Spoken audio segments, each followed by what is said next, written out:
ఇంకో ఉప్పు పసుపు వేసుకొని ఇలా మంచిగా కలుపుకోవాలి చేతితోని. స్పూన్తోనైతే మంచిగా కలవది, స్పూన్తోనైతే అస్సలు కలపొద్దు ఎవరైనా సరే.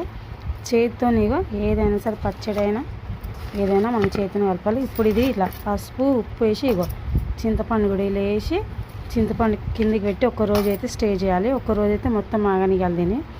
ఒక్కరోజు మాగనిస్తే ఇది మొత్తం మాగుతుంది. దీంట్లో నీళ్ళు ఊరుతాయి, టెన్షన్ పడద్దు నీళ్ళు ఊరినాయి అని. ఉప్పు వేసినాం కాబట్టి ఖచ్చితంగా నీళ్ళు అయితే ఊరుతాయి ఫ్రెండ్స్. ఇగో ఇలా చింతపండు కిందికి వేస్తే ఒక డబ్బాలో స్టే చేద్దాం. ఇప్పుడు దీని అయితే ఒకరోజు అయితే ఊరుతాయి కదా నీళ్ళు అయితే. ఊరినాక ఇగో ఇది మొత్తం పక్క పెట్టి ఈ చింతపండు అయితే మెత్తగా నానుతుంది కాబట్టి దాంట్లోనే మంచిగా మనం ఇది రుబ్బుకుందాం.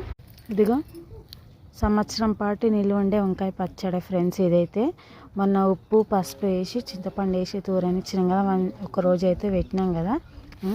ఇదిగో చింతపండు కూడా ఎంత మంచి మెత్తగా అయింది, మొత్తం నానింది మంచిగా. ఇప్పుడు చింతపండుని అయితే దంచుకోవాలి.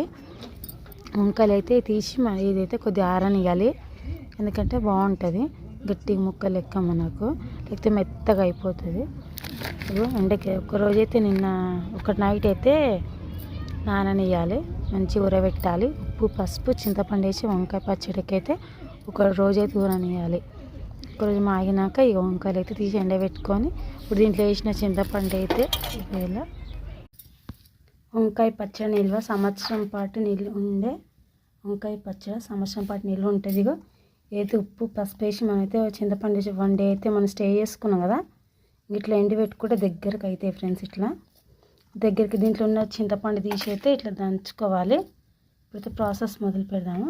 ఇంకో దీంట్లోకి అయితే ఇప్పుడు మనమైతే ఆయిల్ అయితే హీట్ అయ్యింది. ఇదిగో ఆయిల్ హీట్ అయిన దాంట్లోకి మనమైతే ఇగో మెంతులు అయితే ఫస్ట్ వేద్దాము. ఆవాలు జీలకర్రలు కావాలనుకున్నాను మీరైతే వేసుకొని అయితే స్కిప్ చేస్తున్నాను. మెంతులు వేయడం వల్ల అయితే జర బాగుంటుంది. ఒకరు ఉంటుంది కాబట్టి కొంతమంది వంకాయ తినని అంటారు కదా, అలాంటి వాళ్ళు కూడా తింటారు. అల్లం వెల్లిపాయ పేస్ట్ అయితే ఎడిట్ ఎల్లిపాయలు వేయాలి. ఇగో మెంతులు సంవత్సరం నిల్వ ఉండే వంకాయ పచ్చడి రెడీ. చూసినారా ఫ్రెండ్స్ ఎంత రెడ్గా ఎంత బాగుందో.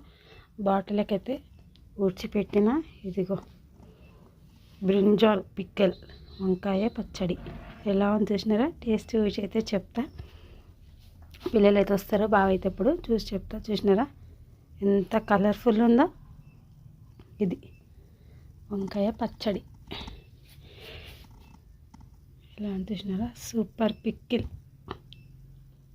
మీరు కూడా ట్రై చేయండి ఫ్రెండ్స్, ఎలా ఉంది అనేది కామెంట్ బాక్స్లో కామెంట్ చేయండి. ఇదిగో ఎంత కలర్ఫుల్ అని చూసినారా, రెడ్గా. ఇదిగో సేమ్ మటన్